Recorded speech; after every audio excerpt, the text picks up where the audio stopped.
Have you ever felt so exhausted and drained that you're left questioning if you're burning out? Hi, I'm Flic Taylor, and my passion for burnout and self-care came about when I became a mental health writer who'd lost her mental health to extreme burnout. I know, the irony is not lost on me. Join me as I host Everyday Burnout Conversations, the honest podcast that shares the stories of others from all walks of life as they recover from, manage and avoid burnout by prioritising their mental health and well-being. Expect to hear fascinating conversations, plus positive and actionable tips and tricks that can help you make the simple life changes your mental health will thank you for.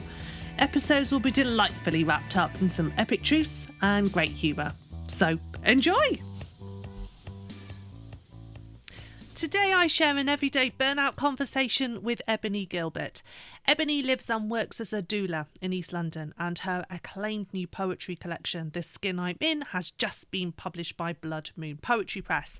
Ebony's poetry never fails to impact. This Skin I'm In is a book that ultimately leads me to reach for tissues as her words both achingly resonate and always tap deep into your soul. As a teen, Ebony was spotted by a top London model agency and went on to work as a glamour model and then actress, appearing in a number of films.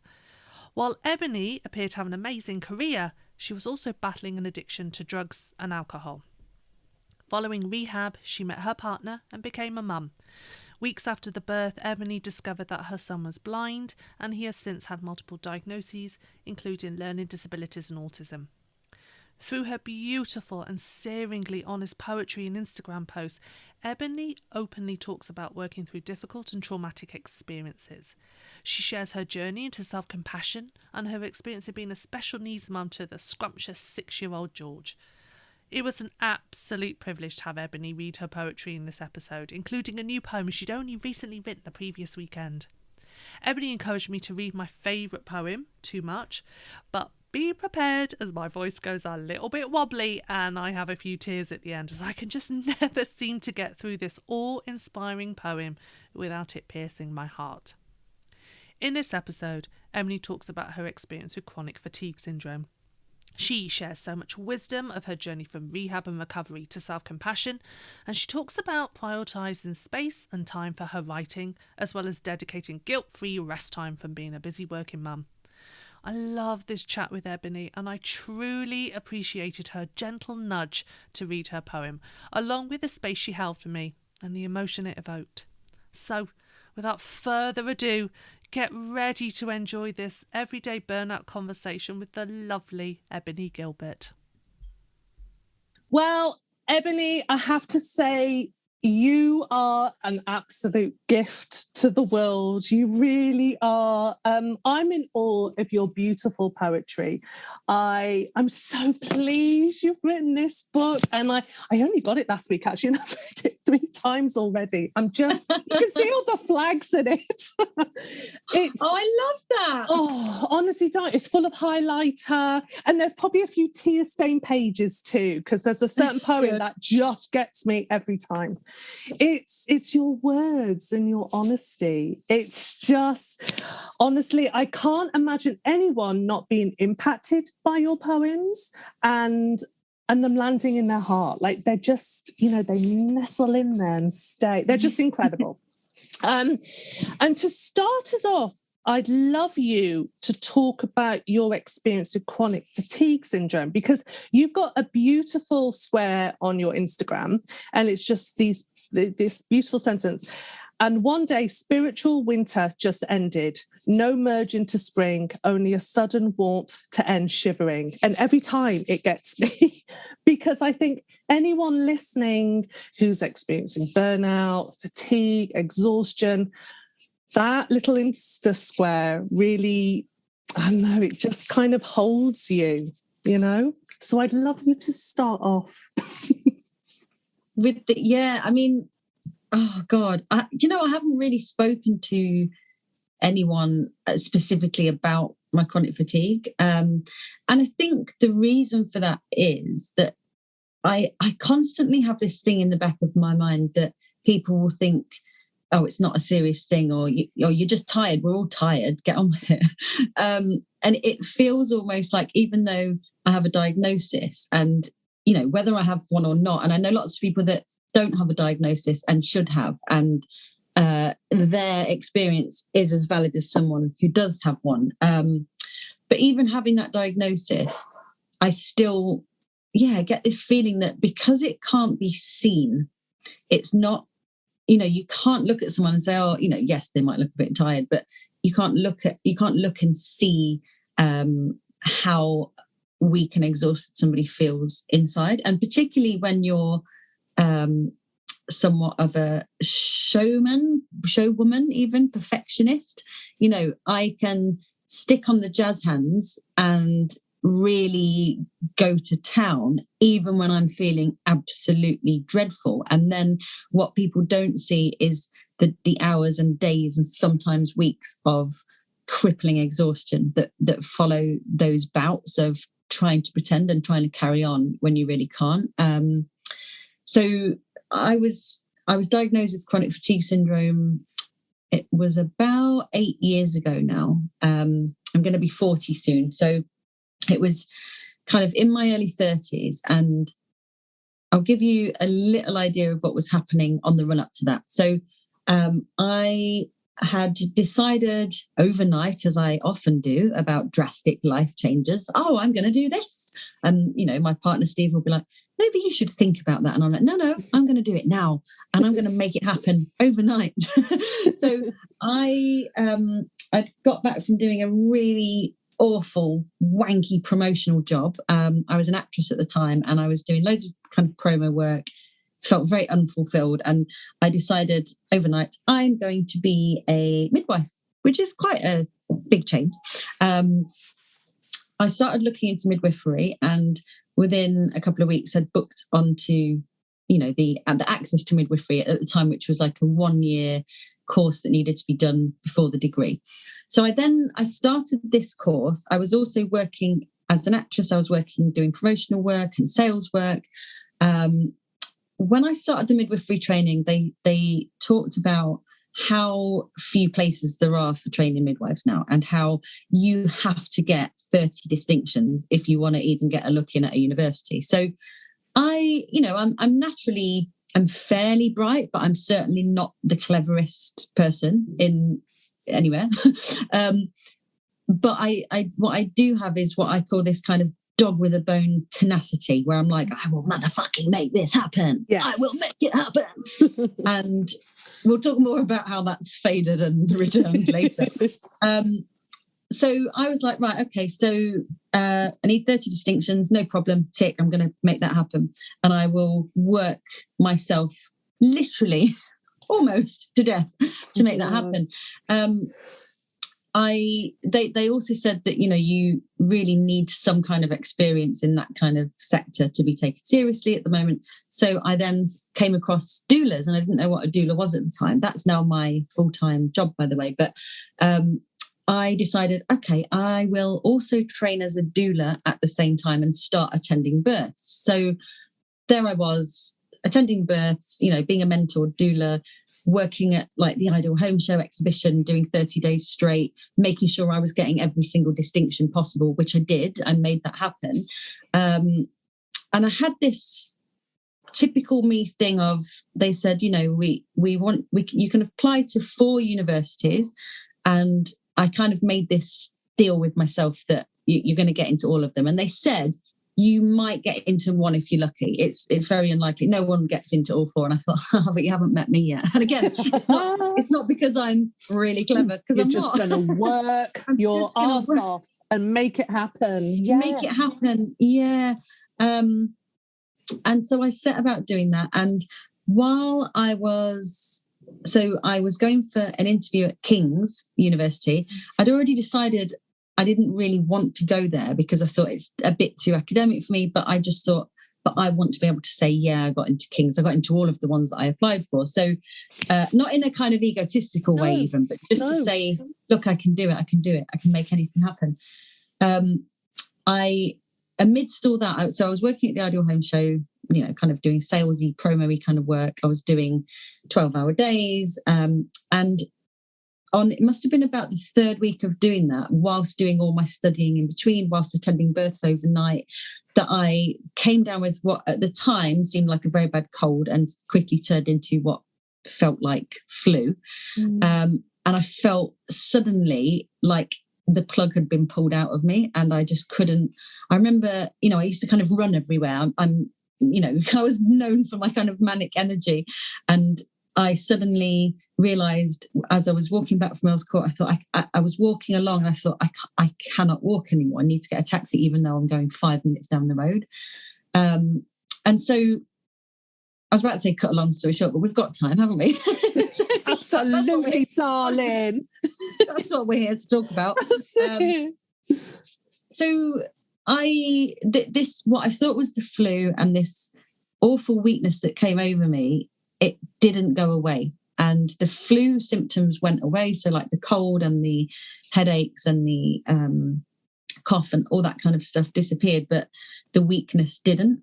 And that led very quickly to me having to drop out of midwifery. So I managed to get 4 places at 4 universities and couldn't go to any of them.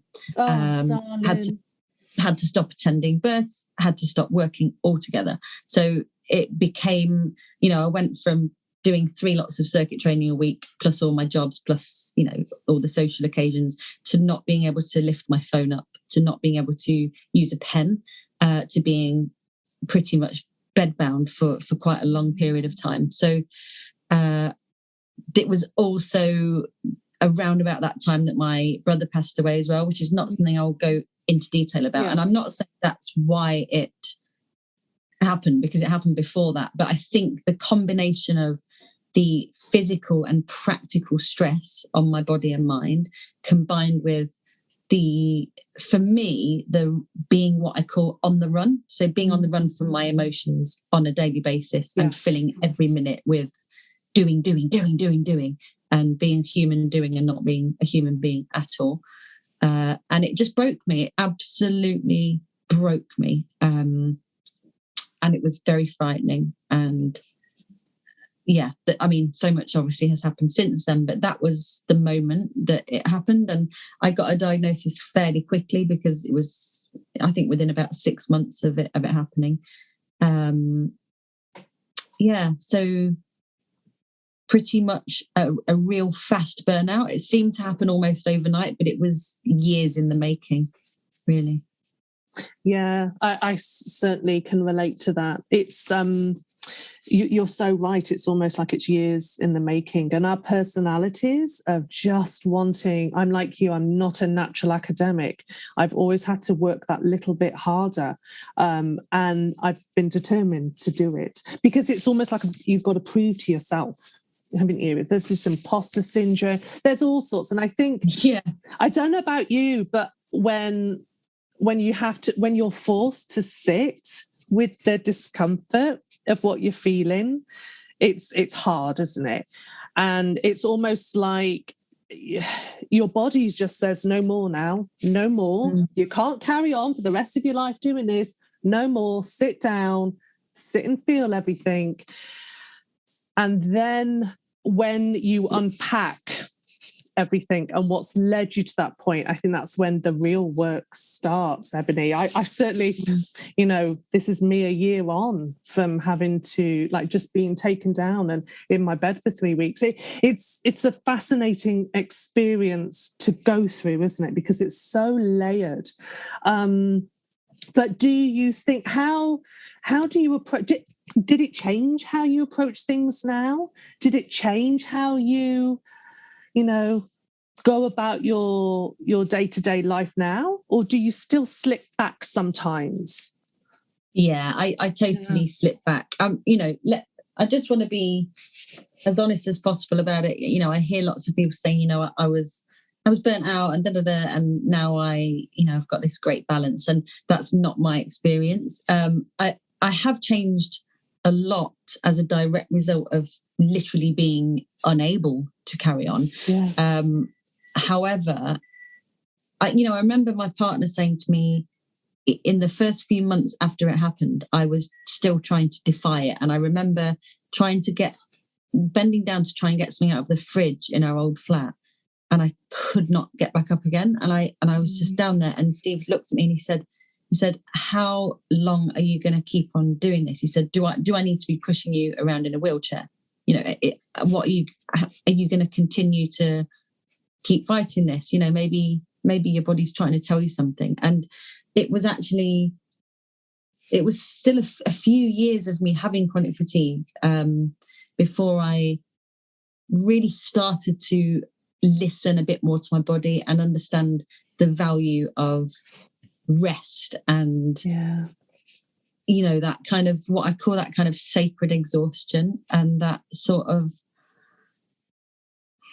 realizing that in those kind of slow, restful periods, a lot of good can come, rather than, okay, not every second of my day is fully, you know, productive, and you know, that I'm not ticking stuff off my list. And it, you know, it wasn't until a couple of years ago really that I started really realizing that, okay, you know, when I start to feel weak, I know that I'm doing too much. I know that I need to rein it in, and it's sometimes I really listen to it, and when I'm in a good place of self-esteem, I think, yeah, you know what, I need to rest, I deserve that.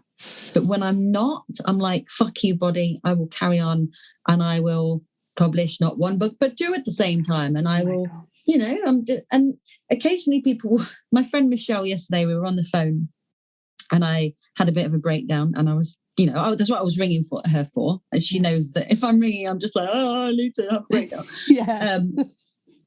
We do have fun as well, you know, when we go for dinner and stuff. But if I'm ringing, I'm like, she's like, are you all right, babe? And I'm like, you need to talk. Just need to have a moment. And she went, I'm not surprised you're exhausted all over the place. She said, I keep looking on Instagram and it's like, I'm doing this and I'm doing this and I'm doing this and I've got a book coming out because I'm making this happen and I'm looking after my son who's got special needs and I'm, you know, and I'm helping this one and doing that.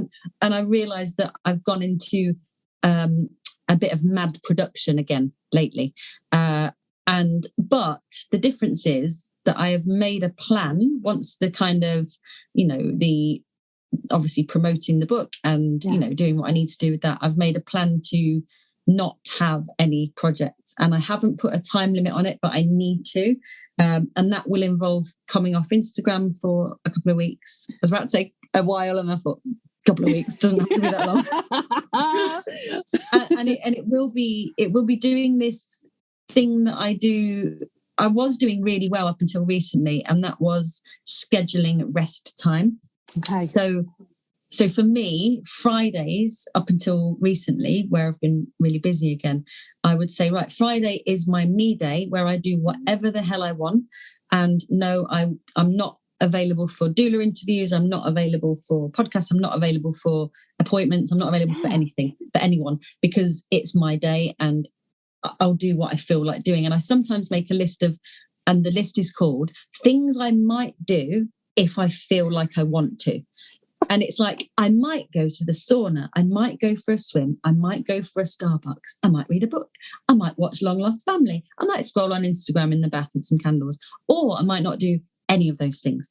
And it's like I can pick things off that list, or I can just get in bed and nap and watch Friends and, you know, eat pizza and so oh my God, sounds pretty good, doesn't it? But I know that feeling because I do exactly the same. And you're so right. You almost need to have it written down in black and white. These are the nice things. It's reminding you of the good things that you enjoy doing, because it's so easy to, I don't know what it is. It's like my default is to be overproductive. And it's actually a real battle, isn't it, darling, to be like, I will only work 4.5 hours today. I just find myself getting absorbed in the work, and it's really difficult. Totally. Yeah, and it's interesting because I can remember speaking to Penny Windsor, and she's a mum to a little boy with special needs, and I think she was saying that it's, you know, it's a non-negotiable. It's a non-negotiable for parents, but certainly when you have a little one with special needs, you're because she said there is no one else. There's no backup. It's just me. And that must kind of be kind of like your North Star in a way. Yeah. And I think, the first couple of years, so George is 6 now. I have to say, Ebony's gorgeous. I do want to put in my application to be in the George fan club. Oh my gosh, he's just gorgeous, darling. I tell you what, Flic, how about we send him over to Canada for a little holiday? Come with me, darling. Oh, I used to be a respite worker in London, and I Did you? Yeah, I was a play therapist, and I worked at Great Ormond Street in Whittington, so I have a lot of experience with special needs. And there's something about George. Every time I see him, it just like when he's on Instagram stories, and he was like he was standing up on his own the other day. It just lifts my heart. Just like, oh, George. Yeah, I have to say, he is pretty special and beautiful, and he's got this kind of, I don't even know how to describe it, some kind of magical, beautiful, funny energy. And even though he's never said a word, it's like you just know the essence of him, and he's absolutely everything, my entire world. And anyway, I won't gush on too long about him because I don't know. I could. I love it. George, we love you. We do love you. But I think it's become even more essential to have these planned rest breaks and kind of leisure time. So there's an affirmation that I really like, which is I allow myself ample leisure time without feeling guilty. Ooh. And I really like that. And I heard it it's like a codependency affirmation. And it's something that up until, maybe 3 years ago, I just could not do. I'd go for dinners and meet friends, but people would be like, oh, do you want to come for coffee? And I think, I haven't got time. I've got things to do. And, I've got to make things happen. And, these endless lists of to-do lists. And don't get me wrong, I very much still fall into that. But generally now, like I say, my Fridays I have to myself. And after school, George will go to his nan's, and I make sure that is a don't have to do anything day. Yeah. I've also started getting much better at booking in little regular breaks. So what I've always done in the past is wait until I'm at absolute breaking point. I'm at exhaustion point. I can't cope mentally. I can't cope physically. And then I'll be like, please, can somebody help me? And a lot of people are like, the help is there if you just ask. And so much of my problem has been this not wanting to ask for help, being afraid of asking for help. And I can see you nodding because I know you get. I do this. Yeah. And not asking for help. And it's like, you know what? And that self-fulfilling prophecy of like, see, no one's helping me. I'm all alone. And it's like, actually, no, you're not. And there is help available. And lots of people, even people who I've never even met on Facebook who follow George's page are like, is there any way I can help? And, I'm always here to talk. And I think, God, these are like really lovely, kind people that I don't even know. And, I've got some wonderful family and friends who, if I ask them, they will come and babysit. And I know not everybody is as lucky as that, and not everyone has family. My family live in Nottingham, and it takes 4 hours to get there. And but what we did was Steve and we had a weekend away. I think it was last year, sort of when there was the break in the COVID bit, when you could kind of do things again.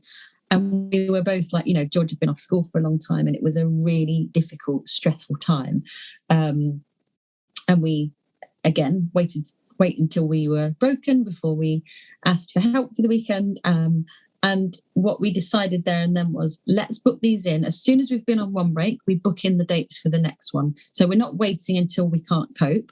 We are saying, right, there's going to be another break coming in 3 months. We're going to the Peak District for a weekend, and we're going to have a sauna in a log cabin, and we're going to read books, and we're going to have dinner together in the cabin and not go anywhere, and have baths, and it's going to be lovely. So we're actually doing that, not next weekend, the one after. And of knowing that you've got that booked in, something to look forward to, and knowing that there's a break coming is really helpful. And I went on a writer's retreat in Snowdonia last week.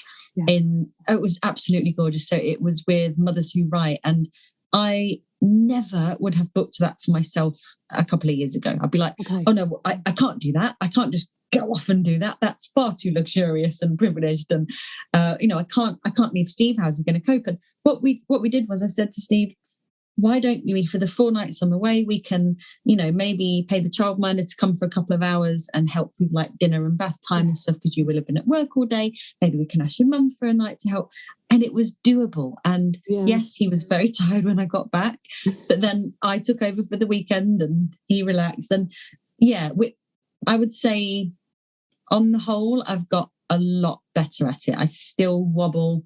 And the only reason I wobble is because when I'm trying to get away from feelings that I don't like, which is all of the ones that are not joy and happiness, what I do is I fill up my busyness. I'm like, oh, I'm going to write another book, or let's move house, or let's have another baby, or like, what's the next project? Because it keeps my mind so occupied that I don't have to feel. But that doesn't work anymore. It works for a very short period of time. And then my body, actually, much as I've slagged it off and said, why isn't my stupid body working? And I can't do what I want to do in my brain, in my mind rather.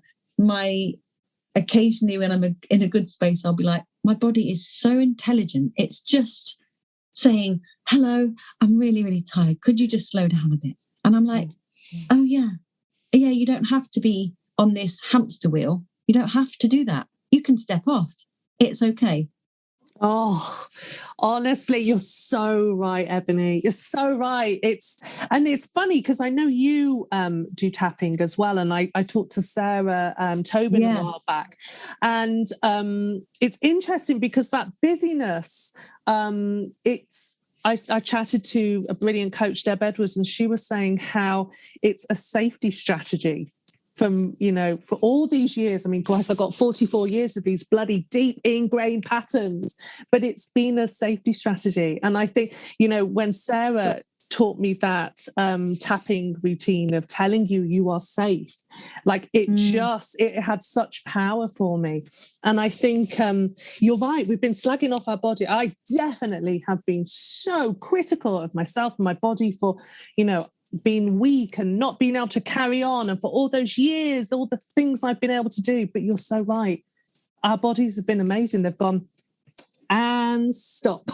You have got some, I mean, Ebony, this book is incredible. Thank goodness you stopped and had moments to write, because this is just, oh my gosh, I just love it and treasure it, and it's going to help so many people. Your words are just amazing. So I'm so glad to hear you went on the writer's retreat and you carved that time out for yourself, because it's a gift to the world. So actually we owe you these breaks to do this. It was, I think, just finding that space for writing. And sometimes I do it from a place of rest and creativity, and sometimes I do it as a form of escapism when my body is tired and I can't do the physical things that help me, and maybe exercise is off the radar, which it can be for long periods with my chronic fatigue. But it's a way that I can express and create and do something that's, I heard this thing once, what was it? It said something about if I'm not creating, I'm destroying. And I thought, if I'm not creating, I'm destroying myself. So I added on the myself bit, because writing is, for me, is a really healing thing. It's something that I'm making that didn't exist before. It's my me time. So my son doesn't really like to sleep very much, which is great. He likes to be up at 11:30, midnight till most nights, because he just doesn't need a lot of sleep, whereas I really, really do. But what I do is when I get him out of the bath, and I'll normally put him in his bedroom and I'll put his stories on or whatever, Paddington. And then I come in my room and I shut my door, I put some cello music on, and I just write for maybe half an hour, 40 minutes. And I'm like, that's my me time. That's where, and I say to Steve, shut his door. I don't want to hear him. The monitor's on downstairs. You can listen. This is my time. And, you know, there have been times where I've been too exhausted even to do that. But, you know, I'm not sure where I was going to go with that. I also have ADHD. So. That's all right. I do this a lot. I know, I'm the same. I'm like, what's it talking about? Yeah, hang on a minute. Oh, what happened there? It's so true though, because it's having that time, and it's almost, and this is my new thing, it's almost staying just below the bar, because I can tend to over rev. And I can tend to like, you know, I love this. I'm just going to read this book, and I'm going to read all 6 of their books this weekend. And it's just staying beneath the bar, isn't it? Because then that helps you still do the things that you love, still carve out that time for yourself, you know? Yeah. And, you know, one of the things that we started doing as well is on the weekends, we pay for 3 hours of childcare. And, you know, where we can just have a bit of time to, and sometimes it's just, you know, it's just doing the washing and sorting the house out. But usually we take that time to just go, what do I want to do? I want to read some poetry and have a coffee in the garden, or I want to just go and bring a friend or go for a swim, whatever it is. And, you know, I know that I'm wobbling with my self-esteem and I'm in danger zone when I start going, oh no, I can't do that. I feel guilty. He's going to feel neglected, or we can't afford it. And it's like, yeah, we might not be able to afford it, but really 30 quid, we, you know, between us, we can afford, you know, and yes. And it's worth it, and it's money well spent. And when I start thinking, no, maybe I'll cancel that and I'll just do it all myself, then I'm not in a good place. And when I start booking things in on Fridays, I'm like, that's not good. Friday is my day. You know. Yes, exactly. And it's making it non-negotiable, isn't it? Yeah. Really protecting yourself, which is counteractive to what we're used to doing. Because I guess to land us on that square of being exhausted, we're not looking after ourselves. In fact, we're the opposite. We're really mean. We're that tyrant boss to ourselves. So it's kind of creating those new patterns of behaviour and habits, I guess. Yeah. Not easy to do. Not easy at all. But actually, once you get into the flow of it, you start to enjoy the rest and leisure time and think, oh my God, why have I been like driving myself like this for so long? For what? Like, for what? So that I can say to people, oh, I've got this. No one loves you for that. No one, you know, if I died tomorrow, no one would say she got 30 distinctions and she got accepted to King's. No one gives a fuck. No one cares. So they just want to spend time with you and know that you're okay and happy and healthy as you can be. Yeah, that's it. Exactly. It's so true. It's so true.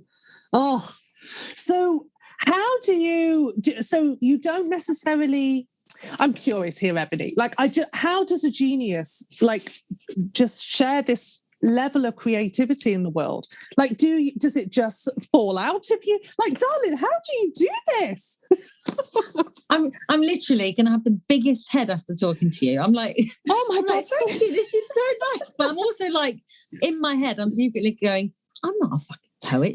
Does she think I'm like, oh no, I'm pretending to. I'm imposter syndrome. I'm on a podcast talking about poetry. You absolute, what are you doing? That bloody imposter syndrome, I tell you. And I think that's why Mockingbird really hits home with me. I love that. Oh my gosh. So good. Mockingbird is it's a really long poem in the book. It's a really long one, and it's a conversation between myself and the voice of shame in my head, and who I call the Mockingbird, who as I'm writing a poem is on my shoulder going, this is shit, no one's ever going to read this. What kind of title is this skin I'm in? And I'm like, but I really want to write a book. And the voice is like, but no one's ever going to read it. Like, you're ridiculous. Like, who do you think you are? And so it's this conversation between us, and not to spoil it, but at the end, I politely tell her to fuck off. I love it. and I write the book anyway.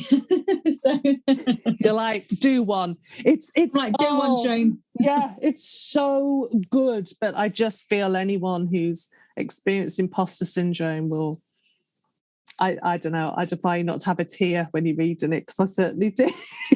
Yeah. It's incredible. But I'm just like, do you just kind of go into a zone? Does it just kind of, is it when you're doing something you're like, oh, and words come to you and you start to jot them down on bits of receipts and stuff? Like, what? How does this all happen for you, Ebony?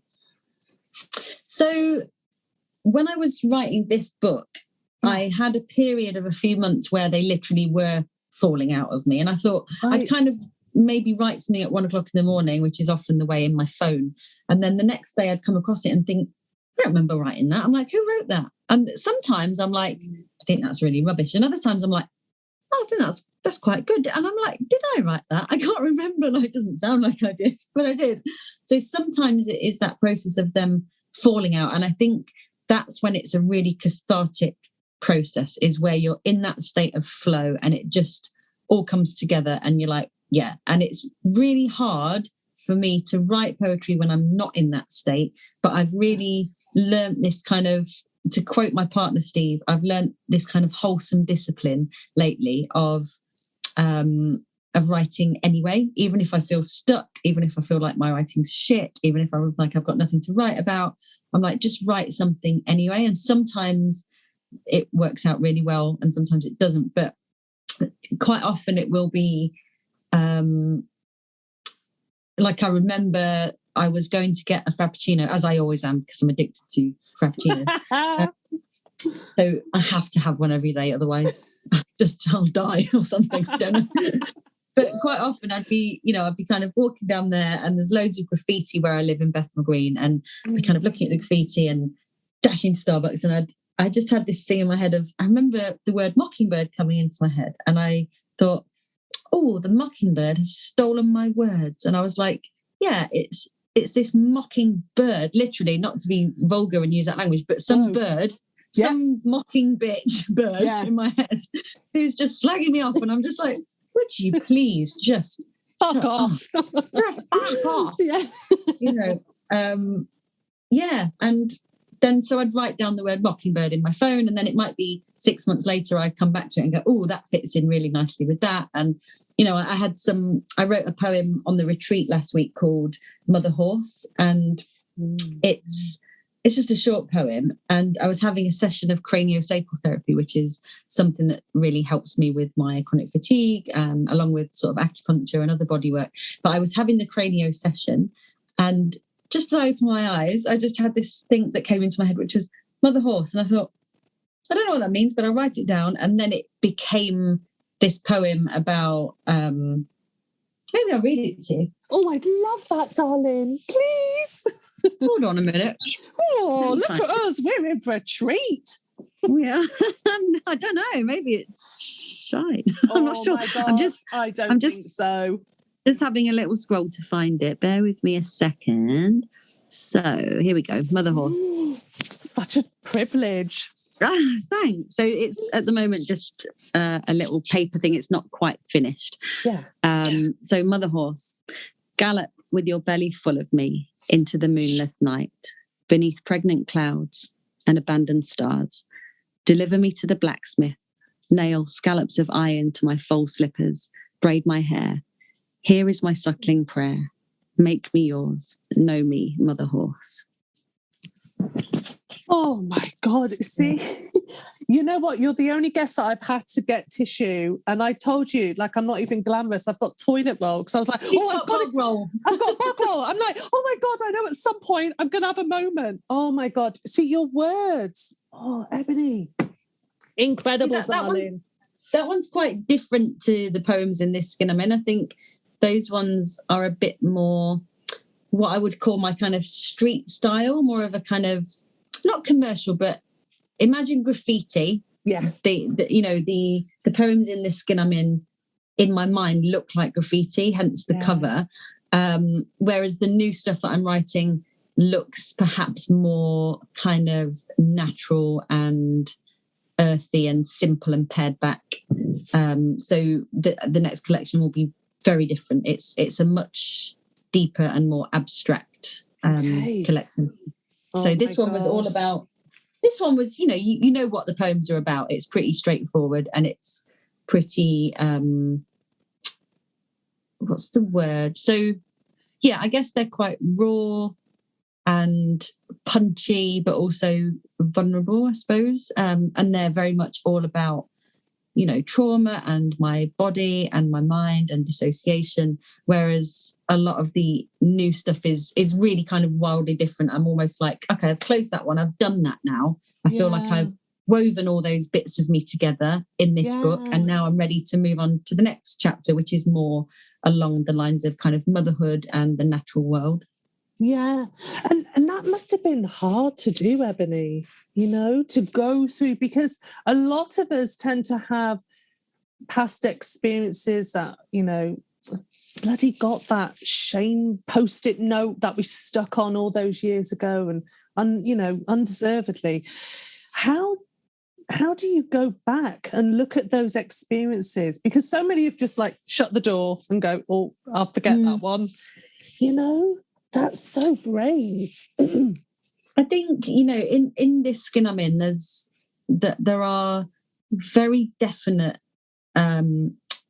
ages that I'm going back to. So, there's one in there about being 14, and it says in there 14 was the worst. And, there's one in there called Chalk Mark about when I was 17 and I moved to London. And it was very much parts that had really been dissociated, and I'd kind of turned my back on, like, I don't want anyone to know about those parts of me. And I want, including myself, I want to forget that they existed. And it's like, that's me that I'm talking about. That same me I still carry within my body. It's not some separate person. They're all me. And writing the poems, even though it was painful, it was also really, really healing for me to kind of, almost like a tapestry, just like kind of weave them all together and mend myself and make myself whole. And it might be that I look back and think, oh, I forgot about, 3-year-old me, or I forgot about 26-year-old me. But generally it just, and it wasn't the plan when I first started writing the poems, but it seems like I've kind of gone back in time and seen myself as a 14-year-old and said, you know what, I'm so sorry that I shunned you, and I'm so sorry that I didn't hear you, and I can hear you now, and you have the opportunity here to have your feelings heard and held and voiced, and yeah, that's what it's all about, really. Like Chalk Mark, I know you said, hold on a sec, I'm just having a look through the book. So Chalk Mark, I feel like I kind of would like to read this one. It's a short one. Yes, please. And so this one is about being 17 and moving to London. So Chalk Mark, I ran so fast, I left myself behind, a trail of damage in my wake, that ache, looking for something bigger, a mummy-shaped hole and lipstick so thick and skin so thin and consciousness opaque. The shame made her feel so unpretty in that seedy city, and the young woman began to evaporate. Heart-shaped loneliness, eyes with no shine, left her value on the district line. And so, yeah, when I think back to that, I was back to that little 17-year-old, and I just decided overnight, I'm going to move to London. I don't know anyone. And I just think, yeah, I was really lonely, and I was running from myself. And in recovery, we talk about doing a geographical, which is where you think, oh, we'll move to America because then I'll be okay. And it's like, but you take yourself with you. Yes. You take yourself with you wherever you go. You cannot get away from yourself. You can try, and I've certainly tried, and it can work for periods of time, with this frantic busyness that leads to burnout, or whether it's addiction or, whatever that is, dissociating or overeating and overspending and whatever that is, we can try and run. But at some point, your mind and body will just be begging you, screaming at you, please hear me. Yes. Please pay attention. Exactly. And so what would you say, like, to someone like I did when I, was reading your book, and oh my gosh, so many of them were landing in my heart, or, brought a tear to my eye. What would you say to someone reading your poems who needs that almost that hope, like you've come through to the other side? Like, how would you encourage them to, like, come through to the other side? Because we've both been there at days. It's so dark, it's so cold. You're like, I don't even know where the door is to go to the other side. What would you say to someone? You know what? I think knowing what kind of person I am, and I hate people telling me what to do. Okay. I have a small problem with authority. I'm like, if you tell me what to do, I'm probably going to do the opposite. So what I think of, and this is not my term, this is a term from recovery, is attraction rather than promotion. So rather than saying to someone, you really should, and I do fall into this because I'm a good codependent and I'm a fixer and a helper. What I want to say to someone is, please go to a meeting, please start therapy, you need to do this, you need to do that. But I try not to do that. And I try and say, this is what I did. I really struggled with alcohol. I really struggled with food. And I went to meetings and I did therapy, and that's really helped me. And hopefully people see that as, you're kind of displaying evidence within your life, who you are, how you operate, what your life looks like. Rather than telling them that they should do something. So I'll give you an example. Every year I used to put something on my Facebook, which was like, I'd put 10 years sober, and then the next year, 11 years sober, 12 years sober, 30, and I'll be 15 soon. And somebody contacted me, obviously I won't say who because it's anonymous, but who I hadn't seen for many, many years. And she said, I always see that every year I see your thing. And I thought, oh, I know I need that, but I'm not ready, she said. And then I'd see it again the next year. She said, I'm ready now. And she's been sober for a couple of years now. And and I'm, and I'm just like, like it's a ripple effect, and yes. And, I think, again, when, I came into recovery, then a really good friend of mine came in, and then her really good friend came in, and then her partner started doing therapy. And it's like, we're just kind of, not on purpose modeling behavior, but I suppose just saying to people, this is what I did and it worked for me. Yes. I'm here to answer any questions. I'm happy to talk to you about it. Yes, absolutely. Yeah, it's the greatest inspiration, isn't it, to see someone else do their journey. We're all so individual. We'll all have our own path, but it's so inspiring to see someone make. And also just to take the pressure off, like, in the intro to this skin I'm in, I talk about people who have gone through, whether it's trauma or grief or whatever they're going through. Yes, there are these really helpful things like therapy or whatever, yoga or 12-step meetings, but some days it might be hiding under the duvet, and it might be eating 50 biscuits, and that's all right. Or it might be picking your skin or cutting, and don't give yourself a hard time and think, oh, I'm not doing it right, and if only if people knew. It's like everyone is doing some kind of shit to get away from their feelings, and some are more, in inverted commas, acceptable than others. But you know what, I suppose just my thing is, the more honest we can be about those things, the more people go, oh my God, I do that as well, but I have never dared to say anything to anyone. And I'm like, yeah, well, it turns out, like, when I started taking antidepressants, and I felt shame about it at first, and I mentioned to someone, I'm like, oh yeah, I've been on this for years, and like, everyone I mentioned to was like, oh yeah, I'm on them. And I was like, why has no one ever told me this? Like, why don't you tell me? And I get why they don't, because of maybe their own shame and fear. However, I purposefully will tell people, yeah, I'm in recovery, yeah, I take medication, yeah, this has happened, that's happened, because I'm like, maybe if they hear it from someone else, they'll go, oh, I'm not alone, and I'm not a weirdo. Yes. And it's so important. You feel so alone when you're going through this. It's so important to see those and hear those stories. I love how you wrote in the author's note. I remembered that when we dig our old foundations, we create a pool into which we can allow the pool of light to flood it. I was just like, oh my gosh, it's so true. It's, creating that. Yeah. Yeah, you've kind of got to dig out all the old crap so that you can make space to build something new and beautiful. And It doesn't mean you have to kind of chuck it away, but just to go in there and be like, yeah, these layers and layers and layers have built up over the years, and maybe it's time to have a look at those and go a bit deeper and dismantle them a bit, and knowing that you're not doing it as a painful, torturous exercise to hurt yourself with. You're doing it because the amount of joy and peace and love that flows in when you do that work is worth more than anything in the world. Yeah, you're so right. I love that. Oh, Ebony, before we go, could you read Too Much for me? It's my favourite poem in the book. And I thought, I really want, the listeners to hear this. And I can't read it aloud because I cry every time. So I would love you. I can read it, but would you like to read it?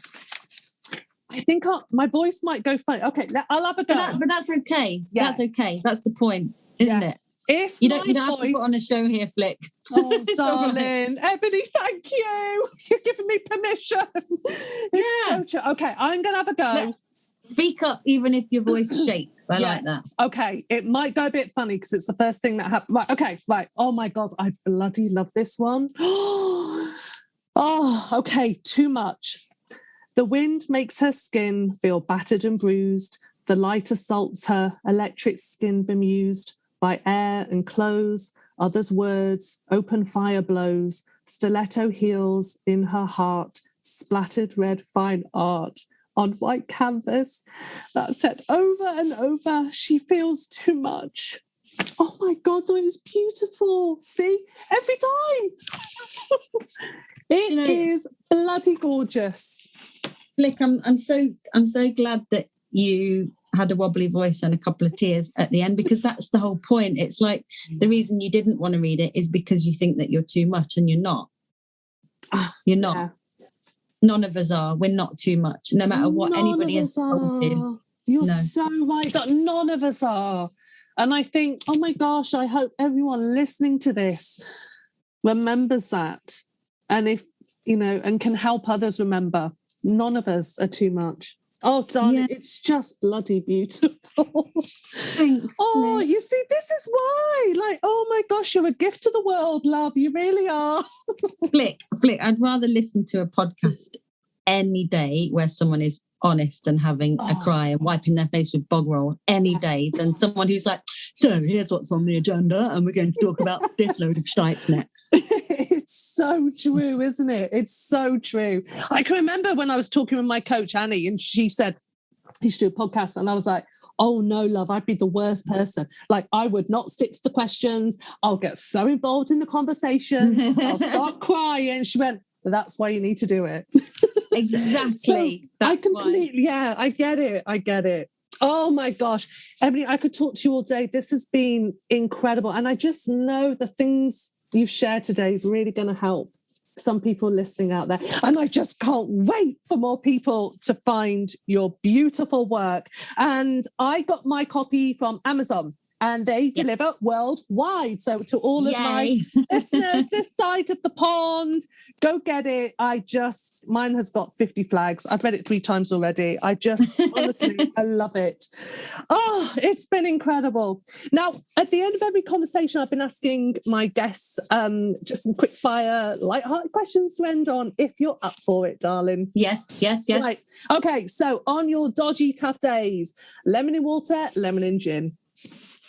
You don't want to see me on lemon and gin. It's like a petrol on a bonfire. It's not a good idea. So I'm going to have to say water. Lemon and water. Done. Or frappuccino. Frappuccinos. I love it. Move your body or move the remote? On tough days,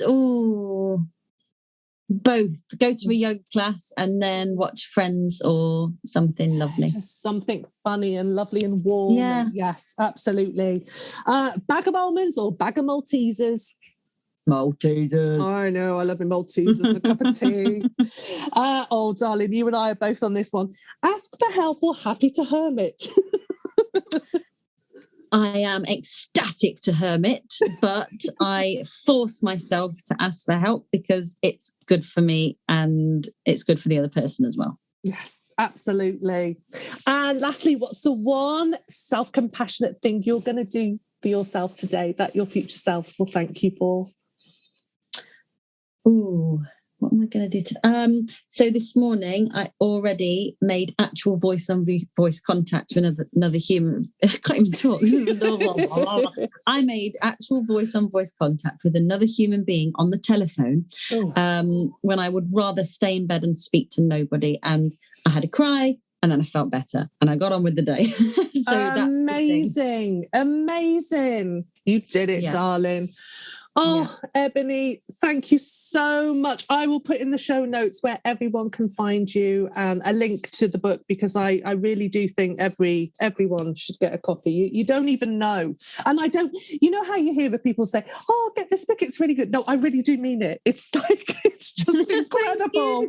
Incredible. So thank you so much for your time today and your wisdom. It's been so lovely chatting with you. Flic, it's been an absolute pleasure chatting with you, and I could chat to you all day. You just made it so easy, and you're so kind and beautiful. I can just see and hear, even though I've never met you. I'm like, what a beautiful soul. Oh, darling, thank you so much. Well, you take care. I will. Okay. Take care. Bye. Bye. Thank you so much for listening to this episode of Everyday Burnout Conversations. Please check the show notes for any links to items discussed today, and the original music and sound editing is by Chris Taylor. If you've enjoyed this podcast and have a spare few minutes, then it would be absolutely amazing if you could leave me a happy starry rating and review. It really does help this podcast reach a little further, and I'd just love it to land in the lap of those who, like me, last year are perhaps feeling isolated and lonely in their burnout struggle. Please note, this podcast is not intended as medical advice. Remember, you matter, so don't hesitate to reach out to your doctor or mental health professional for support if you're having a rough time. Wishing you a great week and take good care of yourself. Bye for now.